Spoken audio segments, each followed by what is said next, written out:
All right, I'm going to give the Dave Savage clap. Hello, everyone. I am Todd Bookspan, founder of Win by Noon. And on behalf of Dave Savage and the whole team at Mortgage Coach, welcome to another edition, number 238 of our Friday Mortgage Mastermind. It's kind of crazy to think that we've been doing it for this long. And Dave took off on vacation for a week. He's unplugged, if you can believe that. So you're just going to have to rely on other people. Super excited that I've got the call today and next Friday. Dan Keller is going to be jumping in on Tuesday. So be sure to join in and support him. And so as I was getting ready to say, all right, well, who would I want to see if I were you guys? And then I'm selfish. So I said, well, who actually do I want to talk to? And I realized it's been a year since I got to hang out with my good friend, Steve Sims, who I was fortunate enough to spend a lot of time with over the last couple of years. We would bump into each other at events, maybe or maybe not drink a little whiskey, maybe or maybe not stay out past curfew till one of our wives called us back in. And I think you guys know he's been a member of this community. He's been on so many mortgage stages over the last couple of years. If you haven't seen him on a stage, you've missed out. They would call him, Forbes magazine calls him the Wizard of Oz, the guy who can make anything happen. I view him as a guy who's made me smarter and made the rest of the mortgage community smarter, talking primarily about how to be noticed and how to be seen. And he's the author of Blue Fishing. Welcome, Mr. Steve Sims. That's a hell of a lead in. So thank you very much. I appreciate it.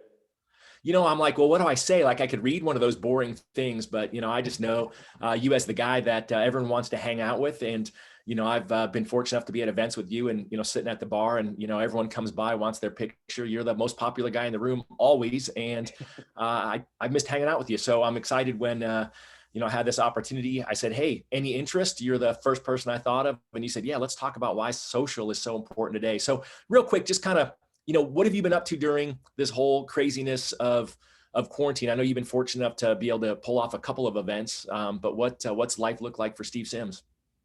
Redefinition. I think if anyone's waiting until the war starts to sharpen their swords is an idiot. We, for the first time ever, and I don't know if it'll ever happen again, we've had catastrophes in the world that have affected countries, 9/11, recessions, politics, epidemics, illness, war. They've affected pockets of the planet, but there's never been a time in the world where everyone from bloody Minneapolis to Korea has shared the same experience and the same distortion and distraction in their world, which has been COVID. So this has been the time where all the brakes have been applied, and it's a time where you can halt into it. We've not been able to go out and speak on stages. We've not been able to go out and visit clients. So this has been a perfect opportunity to stand still, look at your environment, look at your business, look at your relationships, look at your home and go, all right, is this what I wanted for myself 2 years ago, 5 years ago, 10 years ago? And if not, hey, I need to change it now. So it's been a time where I've actually been doing a lot of clean out, a lot of spring cleaning in my business, in my subscription. Here's a daft thing. How many of us have subscriptions that have been going on for years that we have, got programs running in the background where we've just suddenly looked at and gone, why the bloody hell do I have this anymore? So it's been a great time for me to be able to look at the spring cleaning in my wardrobe, in my business, in my head, and redefine, repolish, and I suppose retone what it is I stand for and what I'm trying to do. I love that. So you had to get rid of a couple of your black shirts. Yeah, I decided to go for a new look. How am I doing? I should have put the glasses on today, and then no one would have realized Dave Savage wasn't here. That's probably true because you guys definitely look like twins. I do think it's interesting because I've been talking a lot about reflection and looking back on things. And so I love the fact that you took that time to, look at your own business, your own personal life and, look for that opportunity. And, it seemed like everywhere I was on the road. And so you're like, hey, show up here at my speakeasy. And then I was never quite aligned. Even when you came to my own hometown here in the Phoenix area, I was back East. And so I just think it was, it's just so fun to see that you kept pushing and kept doing things during a time where you're doing it safely, but doing it, doing things where other people were kind of batten down the hatches. Well, I think that's the difference between, a wimp and a warrior. You can sit there and you can bitch and moan about how the world's doing this, or you can turn around and go, okay, how do I play this? I'm going to do it. And I've always been, you know, a friend of ours, Ari Meisel, he always says, get going, then get good. So, you know, I don't want to throw a pity party. I don't want to sit down and binge watch Netflix. I want to get going. And if there's a dead end here, back up and go down a different avenue. So I just kept trying different things. And I was amazed. One of the weird things was I did this event. You mentioned the event that I did in Scottsdale. A lot of people listen to the wrong people. And there's all these people going out, there's no live events going on. There's live events going on, just maybe not in your area. So find an area that they are going on. People were listening to too many people, and 9 times out of 10, it was the wrong information by the wrong person. So I kept on trying until I found access and kept on doing. You know, we launched Sims Media, which has just gone stupid. We've still continued with our speakeasy events. We've done virtual happy hours where on a Friday night, we've invited our colleagues, clients, and friends to share on Zoom just their favorite drink, coffee, tea, you know, White Claw, whiskey, whatever, share bad jokes and just hang in a virtual happy hour. We've adapted, we've adopted, we've tweaked, we've edited, and we've tried new things. And I can openly say that COVID has given me the best, most productive year of my life. And something else came out of it, which is very important.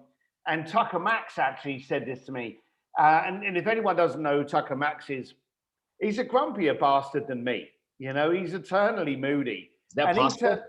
Yeah, I know, that's what I thought. And he turned around to me, he said, and word for word, he said, Sims, I know I loved my family, but I didn't realize how much I liked them.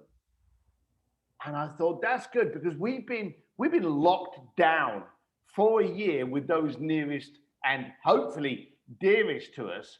But we've now realized, do we really like them, or is there cracks in this relationship that we either had ignored because our life was going at such a pace?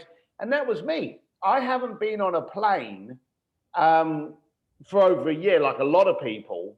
But I wasn't on a plane for the first part of 6 months. This had been the first time I hadn't been away from my family in like 9 years, because every month I was somewhere. So I had this time, and I came out of it and I said, I'm not doing a speaking gig. I'm not doing a client visit. I'm not doing a country visit without my wife in tow this time. I'm not prepared to do it. And we've already started booking up gigs and client meets. I've got a client that I've got to go to, and I know you'll pity me for this, but I've got to go to Florence in August to see a client. And I'm like, yeah, sure, I'll be over there. 2 first-class tickets from LA because I'm not traveling anywhere without my wife. And he's like, yeah, okay. You know, so I've just adapted and really enjoyed this new step. That's awesome. I'm glad that you're not just taking on the back of your motorcycle, and I know Claire would probably enjoy that a lot. All right, so you mentioned Sims Media, so that's something new. Let's talk about that before we start talking about social media. Well, they're both basically the same. With a lot of people being given the blessing to be looking at their website, looking at their image, looking at their brand, looking at their tone, looking at their social feeds, looking at what we call their social fingerprint, how they appear in the world, because we think we have a lot of control over how we, you know, put ourselves out there, but we don't. You know, we can dictate it as much as we can, but then literally it's like letting a lion loose in a crowd. It'll do what it bloody does.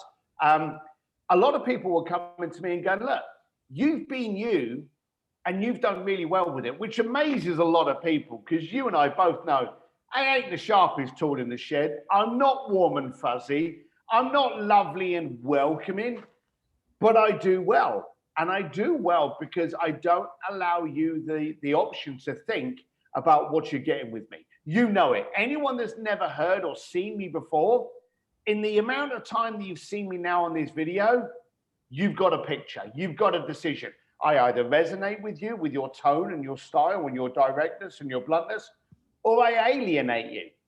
But there's no one sitting on the fence. There's no one that you will ever meet and go, I'm not sure about that, Steve Sims. You like or you dislike. And both of those are perfectly acceptable. And people were saying to me, how do I do this in my business? How do I get that? How do I brand myself, which we'll get into within social? How do I do these things?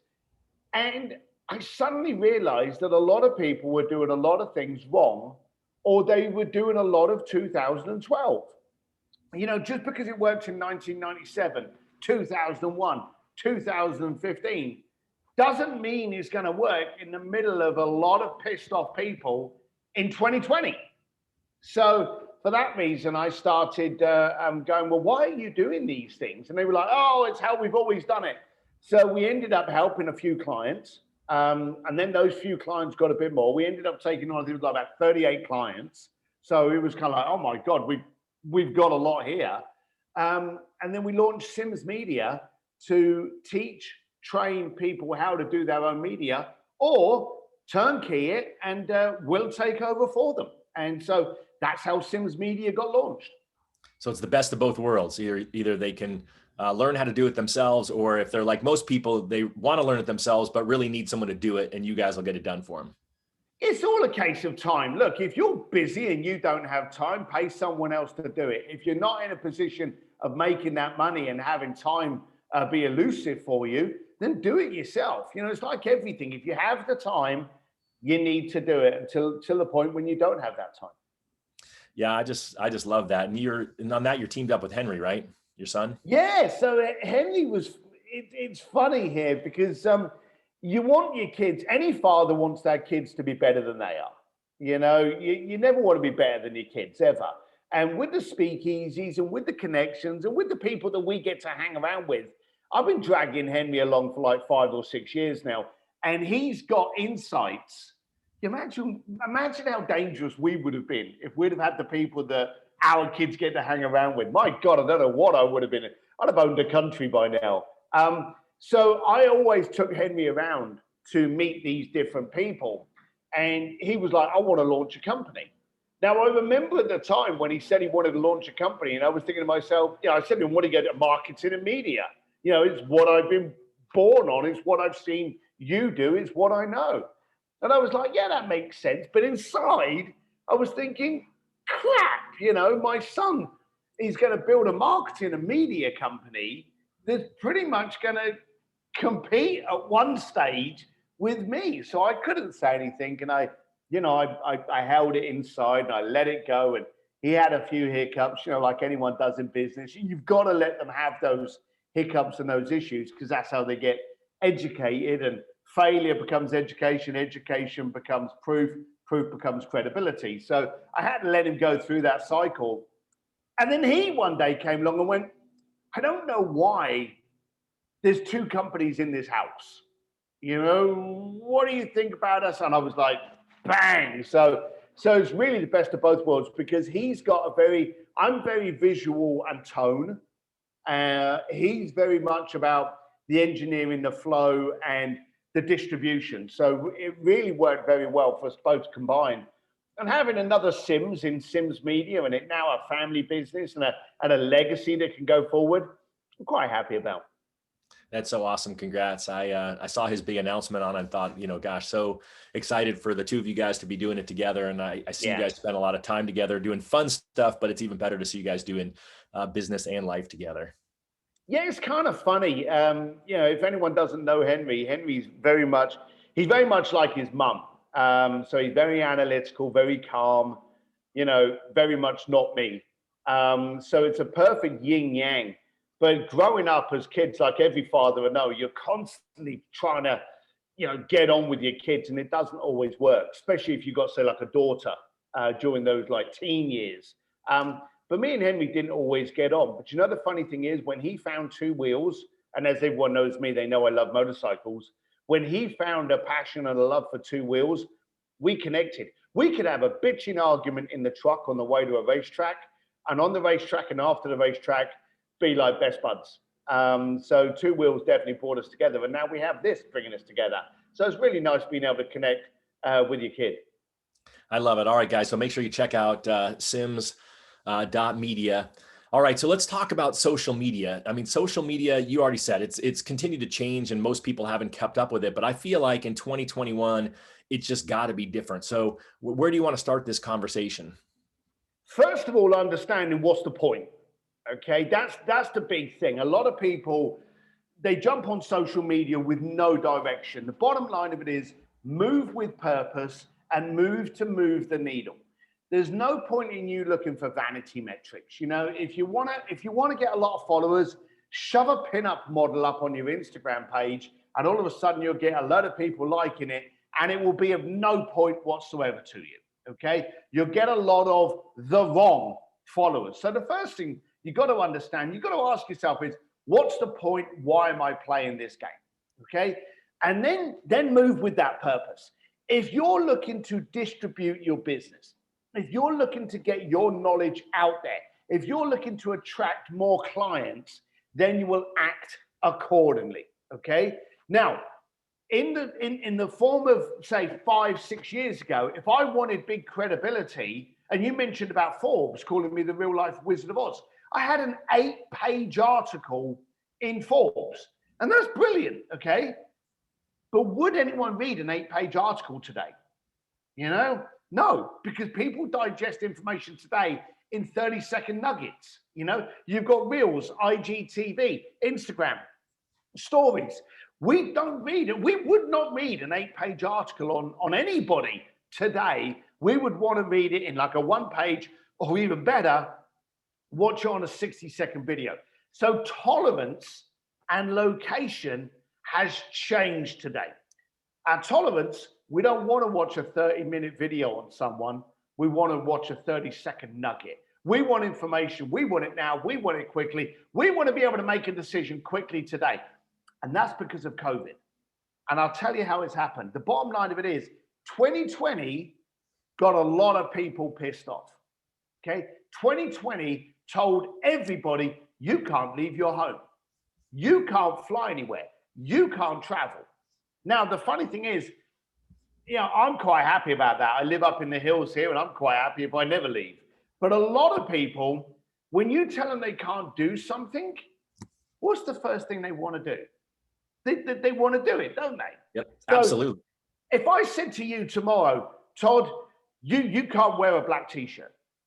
You know full well that's the only t-shirt you would want to. You're not going to tell me, Sims, what I can't wear. So the bottom line of it is, the second we were told you can't travel, you can't go out, you can't go down to the pub with your mates, that's the first. So everyone is pissed off that they've been held back. During this, just to make a bad situation worse, we had political turmoil. Okay, we had an election right smack in the middle of it. We had a riot going on, and then just when that wasn't bad enough, hey, we had issues, major issues going on in America. We had Asian hate. We had Black Lives Matter. We had the Me Too campaign. We've got all of this going on while we're already pissed off because we have to stay at home. Okay, it was a year of a lot going on, which I hope will be beneficial from the conversations we have out of it. But basically, it's increased our annoyance and reduced our lack of tolerance. Now, me and you, we're salesmen. All right, let's break it down to what it is. How many times have you been in a situation and the salesman started his funnel and he's going, oh, you like that, sir? And you go, yeah, I do. And then you realize you said, yeah, I do. And he's bringing you down, and you know he's getting close to the close. How many times in your life have you had this happening to you? And they say there's nothing easier to sell to than a salesman. But you've had it happen to you and you've recognized it, but you've kind of enjoyed the journey. You've gone, oh, he's close. That was a good close. I like that. How many times did that happen to you, Todd? Gosh, you know, I mean, so many, especially since, you know, I've started tracking these other entrepreneurs that we both know and watching their funnels to learn how amazing it is. But then I'm like, it's so good. And then I end up buying because I'm like, well, shoot, all right, I'm convinced. Correct. We like that. Even though we recognize we're being channeled down a funnel, even though we recognize the close is about to happen, even though we know we've just been closed and we didn't really need that new, you know, comb set or hair products, but we've now bought them. Okay, we don't have that today. You see, now today, because our tolerance level's so low, the second you try closing me, you're controlling me. And I don't want to be controlled because I've spent a year of being dictated to and told what I've got to think, where I've got to go and what I've got to do. You know, I don't have that tolerance level. So we don't like that anymore. We don't want to be closed. We don't want to be sold to. So you first of all got to understand the temperature of today. And I know we're talking about social, but the first thing you've got to understand is, and they always say this, it's a classic line, know your audience. Know your audience, but today, get the temperature of your audience. And the temperature and tolerance today is that they don't want to be closed, okay? They want to be solved. If I knock on your door at 1 o'clock in the morning, I wake your wife up, I wake the kids up, you like me, but I've woke your entire family up, you ain't happy. But if I knock on your door at 1 o'clock in the morning and say, I am so sorry, but I just got an email, the government have given a 0% interest rate, but it's only available for the next hour and it could save you $2,000. I thought of you. You're going to welcome me in to sleep with your wife. You know, I've just solved your problems. You're like, oh, great. People want a solution. They don't want to be sold. They want a solution. So understand that during 2020, sadly, it will come back, but not as much. During 2020, we started to get annoyed with the look at me doing a selfie on a private jet. Look at me leaning up against a car I don't own. Look at me talking to you about how I made $1 billion before my first coffee. Our tolerance level became too much for that. Now what we want is get to the point. Give it to me. How are you going to help me? Screw you. How are you going to help me? That's where we are today. So back to your question on social. When you're working on social, understand that there are only two reasons you go on social: to voyeur someone else's body and life, or to make it a point for you. Okay? You go on there and you go, hey, are you aware today that too many people are losing money by not focusing on this? If you want to focus on that, contact me. My bio's up top. Bang. Are you aware that the loopholes, that going away? Are you aware that this has happened? Hey, what are the common 3 myths when people are dealing with people within finance and mortgage? These are the 3 myths. And why are they myths? Because they're wrong. If you really want to know how to do it, contact me up above and I'll tell you the truth. People want solutions today. Now, that kind of marketing, that kind of promotion would have not have worked in 2012. Okay? You'd have gone, God, you're in my face. You know, God, you're too loud. You're too fast. I don't like that. But to now we've constantly been peppered with anguish, distortion, and distraction. Today, the one thing that we don't have, that we yearn for like never before, is clarity. I want to know why you're on my feed and how this is going to help me. And all right. So if I'm going to do that, Steve, if I'm going to go, oh, here's my 3 points where people make mistakes, you know, how much time do I have to get someone before I say, hey, contact me through, you know, my profile? What's a normal acceptable video in your mind these days? Two answers. So what is the human psyche wanting and demanding? A maximum of 45 seconds. Okay. You have 10 seconds to tell me why you're there, and you have maybe 30 seconds to tell me how you can benefit me. Okay. So you're on about 45 seconds. Now, here's where this is a good thing, and this is how the algorithms are going to help you within your marketing. All right. Instagram, Facebook, all of those platforms, you can actually stick up a 5, 10, 15-minute video. Okay.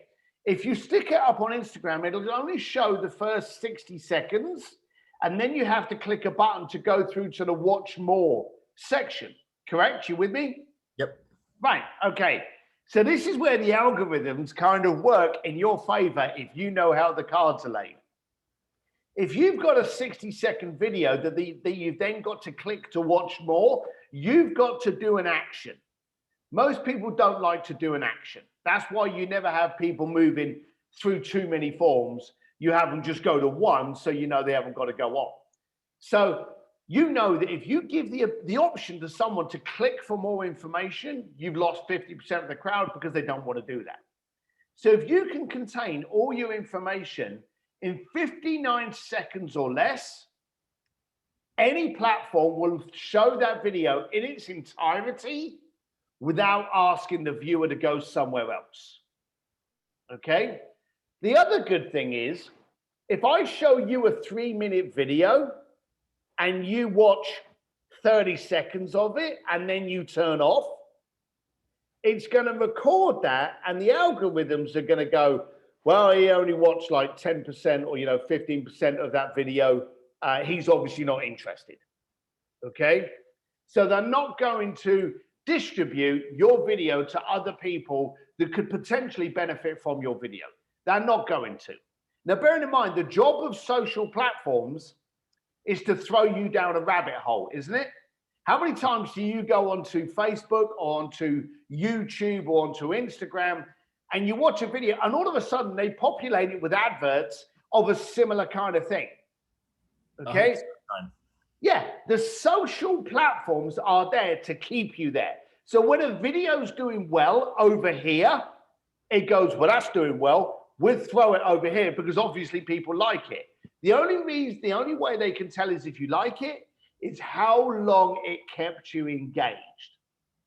Now, if you watch 20, 30 seconds of a 3-minute video, it will turn around and go, no one's interested. They only watch 10% of the video. We'll populate it within his friends, but then we're done. But if you do a 50-second video or a 45-second video, and I've caught your attention for 30 seconds, now the algorithm's being told, well, people watched 80% of his video. They must like what he's got to say. I'll share it over here as well. So you get a much wider reach when you do a shorter video because you've tricked the algorithms that people like what you have to say. Even if they don't, you've now got Facebook, Instagram, and all these others, Twitters, helping you with the algorithms get out into a wider audience. So keep your videos at around 45 seconds. That's the sweet spot. Give them the problem first. Hey, do you have a problem with this? I've got 3 ways I can get over this. That's the best way. Best advertising in the planet. Tense, nervous headache? Take aspirin. Have a Coke and smile. Here's a problem. Here's a solution. Focus on that. Do you have a problem here? This is how we can get over it. Contact me for more details. 45 seconds and watch your reach expand. All right. So we just have to be more articulate, quicker to the point, but pose the question up front. I think that's an easy formula for us to replicate in theory. It's just a matter whether we're smart enough to be able to script that out. I think you are in this community. I think that's why you're all here. So you mentioned Instagram, Twitter, Facebook, any other places that you're putting social right now? Yeah, the answer, everywhere. The point is, every time a social platform comes up, I join it. And this is a big tip for everyone out there. It's also a tip for your kids. It's actually a tip for your kids before you've had kids.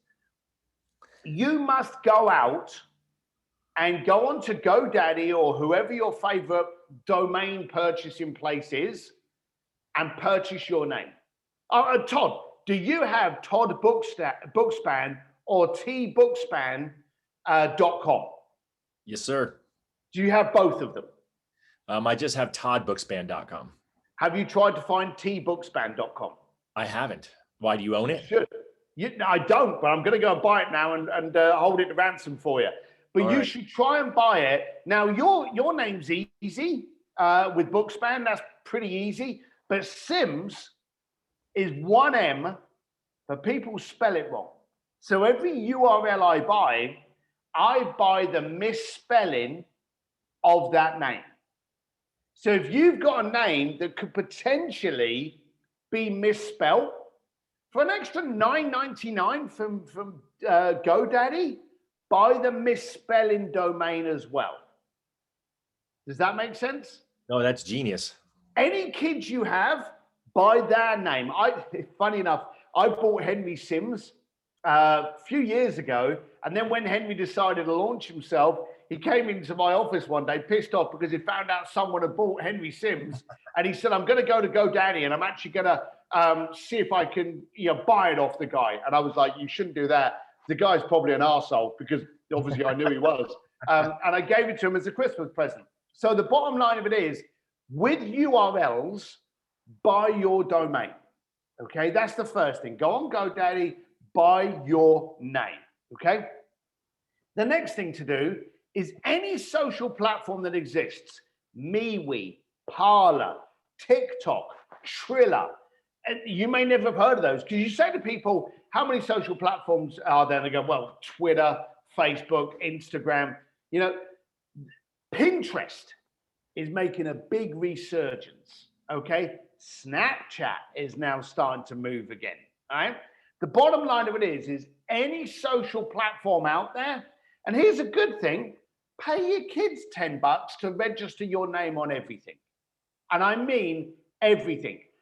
Big mistake number one, you're Steve Sims over here, you're Steve D. Sims 123 over here, and Steve Sims Nightingale whiskey drinker over here. Every platform try to keep the same URL. Whenever I do podcasts and things like this, people say, how can we get hold of you? And I go, oh, it's easy. I'm Steve D. Sims with one M, anywhere you wish to go. And I say that, but why am I Steve D. Sims and not just Steve Sims? Why? Because there's a footballer that's called Steve Sims, and there's a famous artist called Steve Sims, and they were competing for space. Why should I join that competition party? By throwing my middle initial in there, I'm everywhere. You Google Steve D. Sims, you are only going to get me. So find out, if you were Todd Bookspan and there was an actor, Todd Bookspan, I'd tell you to throw your middle initial in there or go for T Bookspan. But when you found what works for you, register on every platform. And here's the funny thing. If you do a posting that can go onto Instagram, you can line up, you can sync your Instagram that it'll also pop up on Facebook. If you post that posting on LinkedIn, you can sync that it pops up on Twitter. Now, those are the top four, and you've only had to post in 2 places. If you want to go with a Social Bee, a Buffer, any of those kind of companies, you can actually put them in there, populate all your social feeds into this one hub. And by you pushing a button, it will distribute them for you directly to all of these places. And you've only got to post them in one place. So the point is, you're not doing more work to get on 20 different social feeds. You've just got to work accurately and smartly. And you think the same post works on all those different platforms, or you don't think you have to modify it in any way? So if I said to you today, hey, we're going to have a conversation tomorrow night at 9 o'clock, tomorrow morning at 9 o'clock, let's talk about the news of the day. Okay. What's going on in America? And you're going to watch the news tonight at 6 o'clock, and we're going to make notes. And in this group here, all of these wonderful, pretty people, all of us are going to be on that 9 o'clock call, okay, about the news that was on tonight at 6 o'clock. We're going to discuss it tomorrow at 9 o'clock. At 9 o'clock tomorrow morning, if I started talking about the news, we would all be talking about the same thing, correct, Todd? Yes, sir. Because it was on the news, wasn't it? We all watched it at 6 o'clock. But if I asked everyone to list in the chat what news station they got it from, would it all be the same news station, or would it remarkably all be a different news station? Probably all be a different news station. But it's the same news. All right. So I like your point. The misconception is that social platforms are different beasts. No, they are different platforms for receiving the same news. You think you're smart, yet for some reason on LinkedIn, you try to be this professional person, and on Facebook, your girl's gone wild. You for some reason think that you have to be different on different platforms. Okay, let me ask you this deep question. I'll lean in for effect.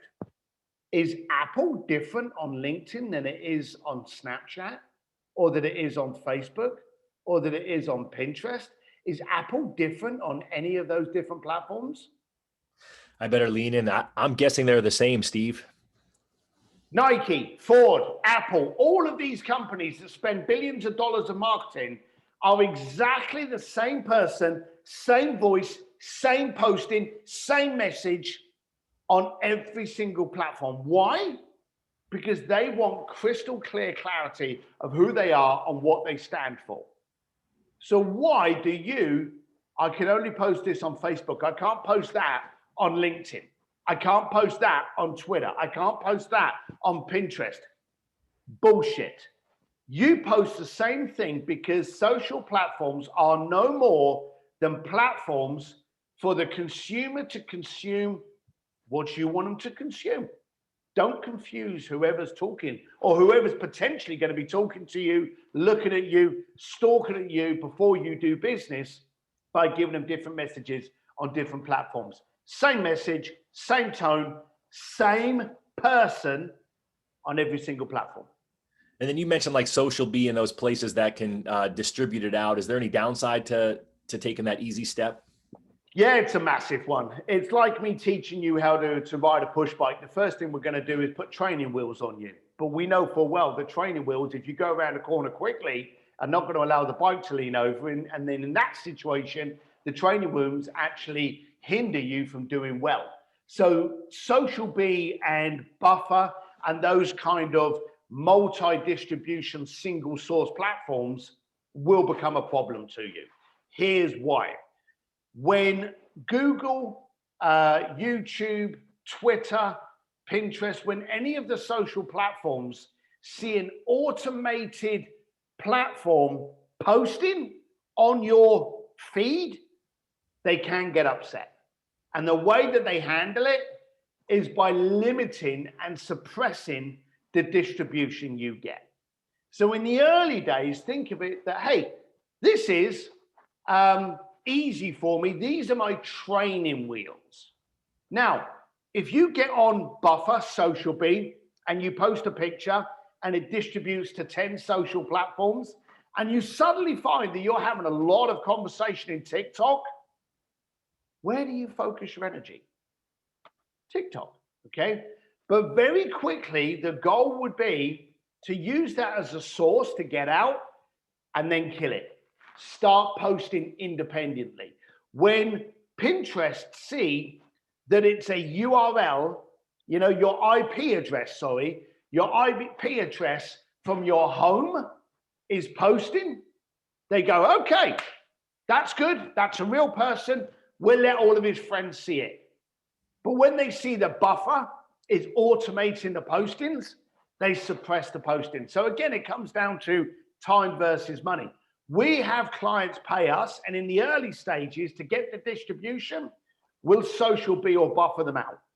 But as soon as we start getting traction and momentum of who they are, their voice, their clarity, and quite simply, we've cleaned up their social profile by pushing all the stupid shit they were posting away, then we actually take over a VA. You can pick them up on Outsource, WeWork, Fiverr. Get a VA to do the postings manually. That will make, and that will trick the social platforms into the thought that, oh, you're personally engaging, and they do the manual process. All right, so we're doing 45-second videos. We are getting our name, the URL. We're getting our name at all these different social platforms. What else is important right now for social to be relevant? Consumption, okay? Again, think of consumption. How do people like to consume their information? And that's why we're going to go back to video. Video is king today, because video, I don't have to pay attention. I can be checking my phone and you can still be talking to me in my ear and I'm still hearing it, okay? So you don't want to give people too much work because people are actually getting lazier. So video is king, okay? Make sure you do as much video. And I know a lot of people out there, and this is one of the myths we need to get over. They go, I'm not as pretty as Dave Savage and Todd Bookspan. You know, people say that all the time. That's what I hear. No one's as pretty as Todd Bookspan, you know, so get over it. But you're different. You see, here's the thing. Would you have watched me as much if I had hair? I could go and buy a hair piece, you know, get rid of my earrings, shave, put a suit and tie on, and I would lose all of my capture, I'd lose all of my engagement, and I'd lose all of your attention. Why? Because I was becoming someone that's not me. Now, I am a warts and all kind of guy. I misspell my words. I stumble on the words I'm trying to say, but don't we all? You know, I knew a stockbroker that was a very, very good stockbroker. And in his pitches, he would shout at the cap. You know, he'd be pitching a client about stocks that are going up and stuff like that. And then he'd go, hang on a minute, Rosie, get off that. And I'd be like, why do you do that? He said, because it shows that I'm relatable. He said, when we're talking about stocks, you know, a certain part of your brain is analyzing the information. But the second I moan about Rosie the cat, I become a normal person again. I become a real relatable person. That's why the Real Housewives and the Kardashians are so real. And yes, I'm using air quotes because it's all prefabricated. Okay?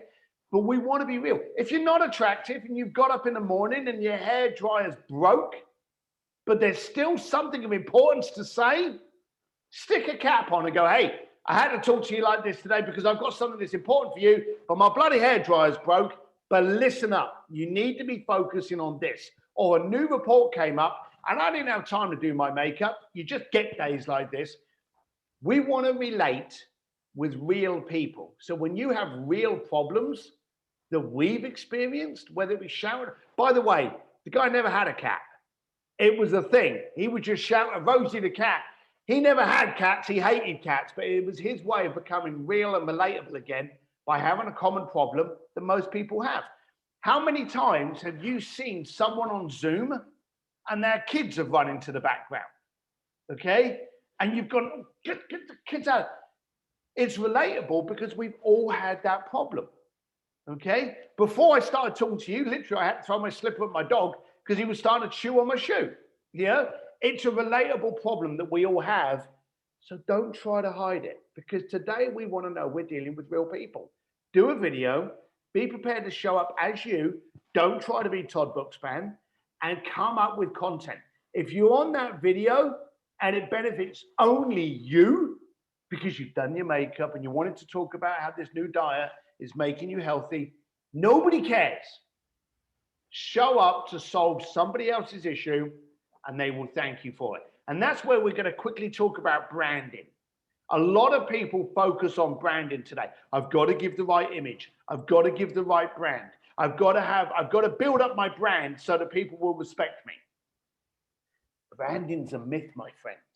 Branding is what people say about you when you've left the room. If I'm getting drunk with Todd Bookspan and he's there with Bill Hart and Dave Savage and Renee Rodriguez and Barry Habib and all the people that everyone know in the industry, what I've tried to present as a brand becomes irrelevant the second I've walked out the room and Todd Bookspan turns around and goes, did you know this about Steve Sims? What he then says in the next few seconds is gospel. What you've said is marketing and promotion. What he says is credible. So branding is what other people say about you, and they can't say anything about you if you're only there to solve the problem. Don't worry about what you look like. Turn up with a solution. I'm laughing because right now I can hear my daughter's dog running around crying. It's Peanut the diaper. Rosie, get off that. Exactly. I'm like, no one else is here. I'm laughing because I left the door open for a change. But no, I love what you say about that, right? I mean, it's the branding piece. I think, we talk about a lot in this community. I think people are so caught up because we have really some well-spoken people that get on calls in this community. And, we talked on one of the last calls about, swiping, adapting, right? Taking someone else's content and repurposing it for yourself. And I find that most time when I ask someone why they didn't do it, it's because they're like, I wasn't as sharp as that person was. And I'm like, well, that's okay. Be the person that you are. People will like it. My coach originally told me when I used to do a video, series every week that people liked it because I wasn't very good. And I always joked about that story. And he said, no, it's not that you weren't good. It's that you were relatable. You didn't have a fancy, done up intro. You didn't reshoot it when you made a mistake, and you didn't have some fancy ending. You were just you talking to a camera, and I was doing that before other people were. In fact, Bill Hart would always encourage me for years. He even sent me a camera before I ever used it. So I think that that's really critical. And it's funny that in 2021, we still have to tell people, even after sitting on Zoom for a year, that you need to be doing more video. Well, these things, here's the daft thing. I have every gadget that you can think of. I've had every single series of GoPro. I've got the Mevos, I've got the HDs, I've got the Logitechs, I've got all of those, and nothing beats today's iPhone. The iPhone 12, and this is a case called Rockform, ROKFORM. I don't own it, wish I did. But it's got this big ass bloody magnet in it. And you can literally go up and just stick it on a wall and then just push record and record a video and push stop and you're done. It corrects the lighting. You can even edit the lighting and color in the video on your phone now, okay? Nothing's better. And if you want really good audio quality, then plug a headset into it or use one of your Bluetooth headsets and shoot your video. You're walking down the street, you're at a house, you've just come out of a law office on a closing, whatever, you can't beat. So the bottom line of it is, you don't have an excuse.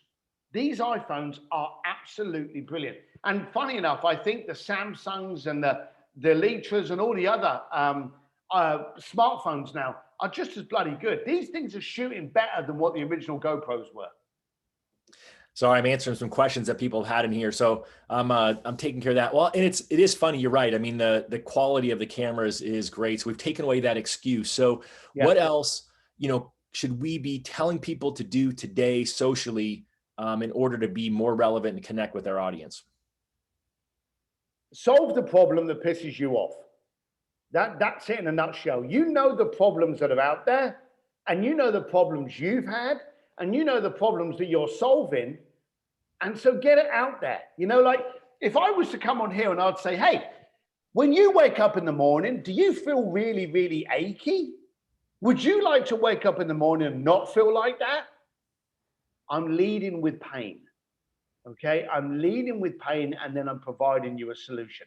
Hey, when was the last time you got annoyed trying to get 100 leads in a week? How do you handle your inbox? Are you happy with your social marketing? I'm establishing the problem quickly. The daft thing is here, Todd, to be completely blunt, and the boys that we mentioned, the Rene Rodriguez, the Dave Savage, perfect example. You weren't good when you started, and that's no disrespect. You weren't good, but you got going. No, but you got going and then you continued. Half of the people, and I'm being polite because it's probably more like 90% of the people on this call are coming up with excuses why they won't be doing what we've already told them works. There is an ugly, unarticulate guy that can't spell doing videos and dominating, okay? Because I'm doing while you're excusing. Don't worry about the content, worry about you. I can guarantee you, here's my oath to you, and here's the honest truth.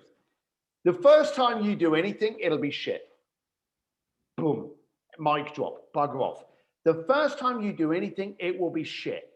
Get used to it. Do a bad video. You can actually go on and delete those videos. So do a video and go, oh my God, that was horrible.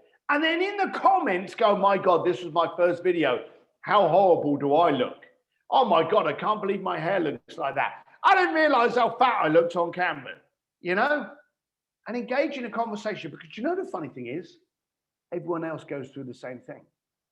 Not us, Todd, because we're gorgeous, but everyone else goes through the same thing. You've got to start and then polish it. And then you look back on it a year later and go, oh my God, I cannot believe I posted that. Oh, look at oh my God, look at my hair. Oh, that beard, for the ladies in the house. So, you're going to say those kind of things.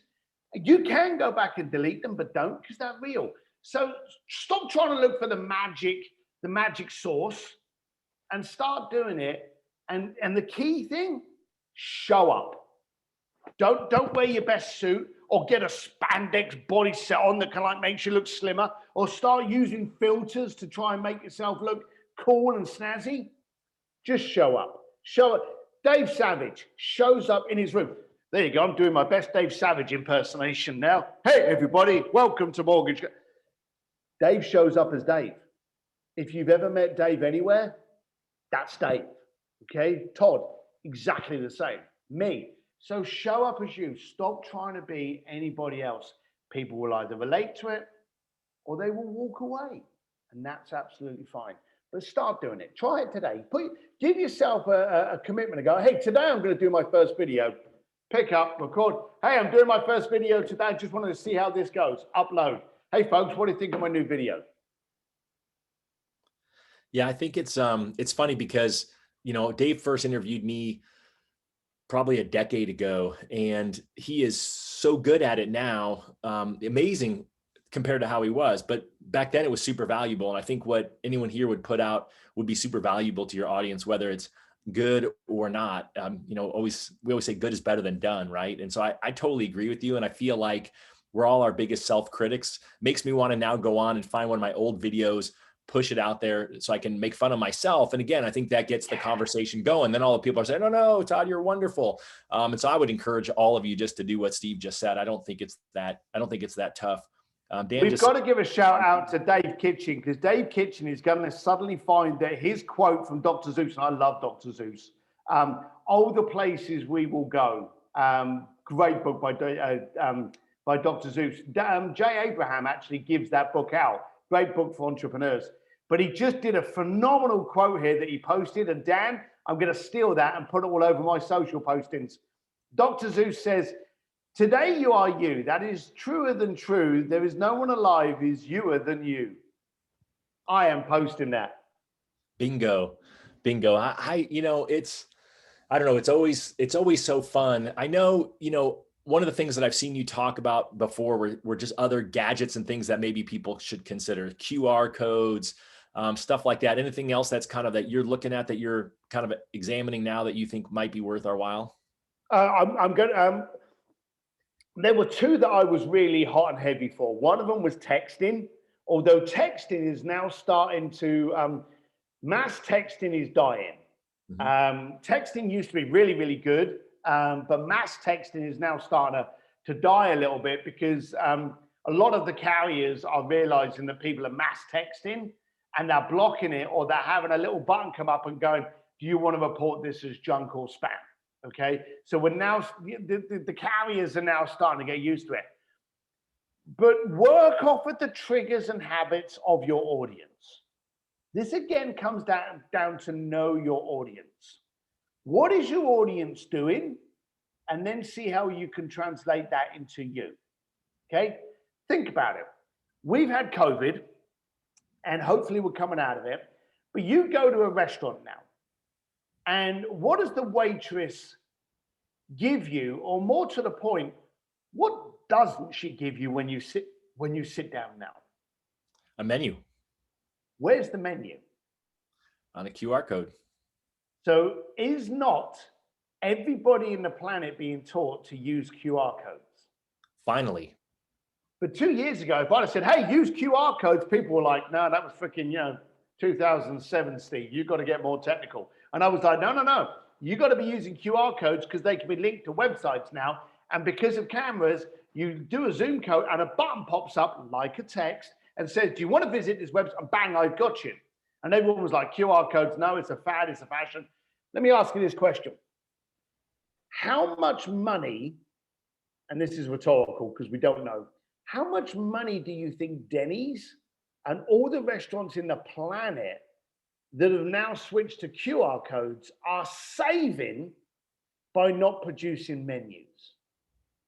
Oh yeah, I mean, a ton of money. And I would tell you, my kids who are super environmental, like, ask for it, right? If they know it's there, they don't want the menu. They want to take it with their QR code. And do you think the restaurants are going to be hungry to actually, or ambitious, should I say, to want to start printing menus again? Heck no. Why? Because if something's off the menu, they can go into that system and just remove it from the menu of the QR code. Okay, they don't have to have the waiter there going, sorry, sir, that's not on the menu tonight. Oh, we don't have that this evening. They haven't got to do any of that. They haven't got to pay for the printing. They can edit and adapt that QR code any second. And it is another bloody thing. The second you scan that QR code and it takes you to that website to look at that menu, they've pixelated it and they've got you and they can target you with adverts. So what you had a recommendation before for a QR code company, like who are you using for that now? Good question. The company that I use is, and I think it's QR Generator. Let me just make sure it is. And then I can, if it is, it charges me. Yeah, it is. It's, here you go. I'll actually put it in your, I'll put it in your little bar here. This is there are other companies out there that are free. But this one actually allows me to edit more. It gives me stats and I can do many, many different QR codes. I will actually go to an event and I will have a QR code up on the screen and I'll be like, hey, if you want to take a picture of this for later, do that. And then the audience does this. And of course, when you try to take a picture of a QR code, what happens? Website pops up. Bingo. So I've got you. So, do what other people are having habits formed on them. Let's say, for argument's sake, let's be serious. If we're told we can only do things at 6 o'clock in the evening, here's another perfect habit, okay? Podcasts. People say to me, if I'm going to do a podcast, if I'm going to do a live stream, if I'm going to do a webinar, how long should I do it for? Well, the obvious answer is, how long can you provide value and content? Okay? That's the obvious answer. But now let's give the true answer, okay? How long can you grab people's attention for, okay? So how long is the average show on TV? 22 minutes with 30 minutes with commercials, 22 minutes. There you go. We have become brainwashed to watch Friends for 30 minutes, to watch episodes. We watch 30-minute programs with adverts, or we watch them for 22 minutes on the new streaming service. So we are already brainwashed that now that I'm watching this show, I'm done for 22 minutes, okay? So do your stuff for 22 minutes because they're accustomed to it. They're used to it. Do what other people have been trained and triggered to do. All right, so it's as crazy as it seems. We've almost blown through a whole hour of hanging out together. Just love adding value. So I'll throw a couple things out there. Maybe you can add to it. So, number one, any of you who are leaders and company leaders, reach out to Steve. I would certainly recommend him for a keynote. Sims.media. If you need help with your social media, jump in there. It actually, yeah, Sims.media. It's not a .com. People have got confused. There's new one out there. So thank you. So yeah, Sims.media. And I feel like if you're going to be putting on a live event, Steve should be your guy up on the stage. I mean, I was really fortunate to see you on so many stages the last few years. And every time I took away notes, just like today, I've got a page of notes on what we chatted about. And of course you can get Blue Fishing, the book. Can't say enough about that. Any last minute thoughts, Steve, while we got 2 minutes here to tie up? Yeah, I want to answer a question that came in. The question came in from Bradley. I can't announce your last name. Sorry, Bradley. But he said, is it important to purchase the privacy and protection of the domain sites? No, it is not important. Plus the fact, I remember when I bought Steve D. Sims, someone said, oh, do you want privacy? Why would you get privacy on your own name? They're going to pretty much guess you own the bloody name. So no, you don't need to worry about the privacy. And there's ways around that. I love it. And Robert put in there about the Modern Real Estate Summit. Yeah, you guys do. Dave and I extended it for another week. If you want to get the new Modern Real Estate Guide so that you can produce content with your agents, just go to modernrealestatesummit.com. It's only $100 right now. It's going to go up to 200 in a week. So it's your time to get it. And it's great content in there. We redid it since the event so that you've got not only additional bonus content, but it's actually organized by subject, and it's got notes and stuff in there. So we've got great feedback. If you watch a couple weeks ago, we did a couple of calls with Michelle Castle where she talked about how she is using that with the real estate agents to kind of use it as her teaching lessons, but it's set up now as a tool to use to learn, as not just an event. Steve D. Sims, what else can I say, my friend? It was so good hanging out with you. I appreciate you saying heck yeah when I asked if you would jump in here. I know on behalf of the whole community, it's just fun to hang out selfishly. That was fun for me. I know it was great for everybody else, and can't wait to see you in real life, give you a big hug. I'll have to jump on one of your virtual happy hours. Thanks, everyone, on behalf of Mortgage Coach Dave and his whole team and Win by Noon. I'm Todd Bookspan, and we're out of here till next week.